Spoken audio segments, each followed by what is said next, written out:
पंचायती राज चुनाव में नॉमिनेशन और एनओसी की प्रक्रिया ऑनलाइन करवाई जाए, मेरा आग्रह है प्रशासन से। मुनीश शर्मा, मोमनियार वार्ड से कांग्रेस के जिला परिषद प्रत्याशी मुनीश शर्मा ने बंगाना में प्रेस वार्ता को संबोधित करते हुए कहा, मेरा आग्रह है प्रशासन से कि कोविड-19 के चलते पंचायती राज चुनाव में नॉमिनेशन और एनओसी की प्रक्रिया ऑनलाइन माध्यम से करवाई जाए ताकि भीड़ एकत्रित होने की संभावना कम हो। आग्रह करना चाहूँगा कि जो हमारी ये पंचायती राज चुनाव की जो प्रक्रिया है, चाहे वो नॉमिनेशन को लेके है या किसी भी तरह की एनओसीज़ वगैरह को लेके है, तो मेरा ये प्रशासन से आग्रह रहेगा कि वो इस प्रक्रिया को जो है वो ऑनलाइन माध्यम से करवाए, जिससे कि जो लोगों का रश ब्लॉक लेवल पे, ब्लॉक स्तर पे, तहसीलों के अंदर जो ये रश की स्थिति पैदा हो रही है और जहाँ पे कि बहुत सारे लोग इकट्ठे हो रहे हैं, जमा हो रहे हैं, तो जिससे कि कोविड-19 के फैलने की बहुत ज़्यादा संभावनाएं हैं। तो मेरा ये प्रशासन से आग्रह रहेगा कि वो इस नॉमिनेशन की जो प्रक्रिया है, इससे जुड़े हुए जितने भी दस्तावेज़ों से जुड़ी प्रक्रियाएं हैं, उनको कृपया या तो वो इसको ऑनलाइन करें, और अगर समय के अभाव में अगर वो इस प्रक्रिया को ऑनलाइन ना कर पाएँ तो जितने भी जो सरकारी हमारे दफ्तर हैं उनके अंदर वो जो हमारे जितने भी जनप्रतिनिधि अपनी किसी भी जो नॉमिनेशन के लिए जो कागजात उनको चाहिए हैं, चाहे वो एफिडेविट्स हैं, चाहे वो उनके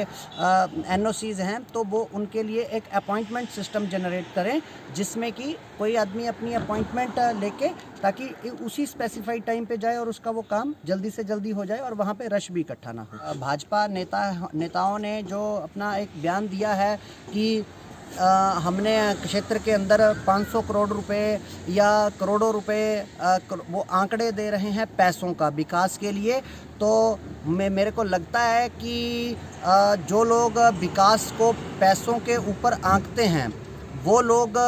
कभी भी जो जनता से जुड़े हुए मुद्दे हैं, जनता से जुड़ी हुई ज़रूरतें हैं, उनको वो कभी नहीं समझ सकते, क्योंकि उनको विकास जो है वो पैसों के ही रूप में नज़र आता है। उनको विकास जनता से जुड़ी ज़रूरतों को पूरा करने के जो मुद्दे हैं उनसे वो नहीं आता है। भाजपा नेताओं का कहना है कि कांग्रेस नेता गायब हो जाते हैं और जब चुनाव आता है, चुनाव जीतते हैं और उसके बाद गायब हो जाते हैं। तो मेरा उनको ये कहना है कि कांग्रेस नेता गायब नहीं होते हैं, वो भाजपा नेता जो हैं वो पिछले कुछ समय से लोगों ने केंद्र सरकार के जो झूठे आश्वासन हैं, जो जुमले हैं, जुमलों के बहकावे में इन्होंने गुमराह किया जनता को, और जनता ने इनको वोट दी और इनसे जनता की बहुत ज़्यादा अपेक्षाएं थी। लेकिन वो इनके पास जब सत्ता आई है तो इन्होंने लगातार प्रदेश स्तर के ऊपर, आप सब लोग देख रहे हैं, प्रदेश स्तर के ऊपर जो है जनता का शोषण किया है और ये लगातार उस शोषण को कर रहे हैं। लेकिन मैं आपको ये बताना चाहता हूँ कि कांग्रेस के नेता जितने भी हैं, चाहे वो चुनाव हारते हैं या जीतते हैं, वो अपना चुनाव जीतने के बाद सत्ता का सुख भोगने में व्यस्त नहीं हो जाते हैं, वो आम जनता के बीच में चले जाते हैं। और जब भाजपा नेता भोगने में व्यस्त होते हैं तो उनके पास जनता में जाने का समय नहीं होता, तो इसलिए उनको वो कांग्रेस के नेता जो हैं वो आम जनता के बीच में नज़र नहीं आते हैं, क्योंकि वो आम जनता ही आम कार्य करता है और आम जनता के बीच में से ही कांग्रेस के नेता हैं, जिनमें से मैं भी एक हूं। और जो सत्ता पक्ष विकास का जो बात है, विकास पे सवाल पूछ रहा है विपक्ष से, तो मैं तो ये समझूंगा कि ये तो एक बहुत ही बड़ा उपहास है और ये एक मजाक का विषय और एक क्षेत्र की जनता के साथ भी एक मजाक है, और एक इसको मैं अन्याय समझूंगा, बहुत बड़ा घोर अन्याय है कि जो सत्ता पक्ष है उसको विकास की बात करनी चाहिए, अपना विकास बताना चाहिए कि उन्होंने क्या किया है, क्या नहीं किया। तो वहाँ पे वो पैसों के आंकड़े गिना रहे हैं, वो विकास की बात नहीं बता रहे हैं कि उन्होंने क्या किया। अगर आज की डेट में ये कोरोना काल भी पीछे रहा है और अभी भी आज की डेट में अगर कोई विकास कार्य हो पा रहे हैं तो वो महात्मा गांधी नरेगा योजना जो है उसके अंतर्गत हो रहे हैं, और उसका जो सीधा जो बेनिफिट है वो हमारी आम लोगों को मिल रहा है, जो गरीब जनता, हमारे जो आम भाई बंधु जो हमारे गाँव के लोग हैं उन सबको मिल रहा है। और पिछले लगभग 30 वर्षों से भाजपा के विधायक हैं, भाजपा के मंत्री साहब हैं, तो मुझे नहीं लगता कि मोमनियार के विकास के ऊपर जो है विपक्ष से सवाल होना चाहिए, और ये सवाल सत्ता पक्ष से ही बनता है, जो कि एक बिल्कुल अगर उनके पास कोई मुद्दा नहीं है तो ये सिर्फ जनता को भटकाने के लिए ऐसी बातें कर रहे हैं। और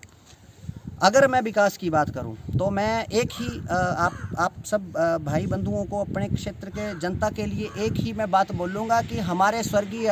देश के पहले प्रधानमंत्री पंडित जवाहरलाल नेहरू जी, उन्होंने एक हमारे क्षेत्र को एक भाखड़ा बांध के रूप में एक ऐसा फलदार पौधा लगा के दिया है, जिससे कि आज के दिन में हमारे क्षेत्र में सैकड़ों लोगों, यहाँ तक कि हज़ारों लोगों का रोज़गार जो है उस भाखड़ा बांध के ऊपर निर्भर है। चाहे वो मछली पालन को लेके हो, चाहे वो मछलियों के आगे व्यवसाय को लेके हो, उनके वितरण को लेके हो, वो हर लोग उससे लाभान्वित होते हैं। उसमें बोट की उसमें बहुत सारी संभावनाएं हैं, जो कि जहाँ पे हमारा यूथ और ज़्यादा है, उस वृक्ष में अलग अलग तरह के फल एक ही वृक्ष में हम लगा सकते हैं। जैसे प्यूंद करते हैं आज जो नई टेक्नोलॉजी है, तो एक ऐसी टेक्नोलॉजी आ गई है कि एक ही पेड़ के ऊपर आप अलग अलग फल लगा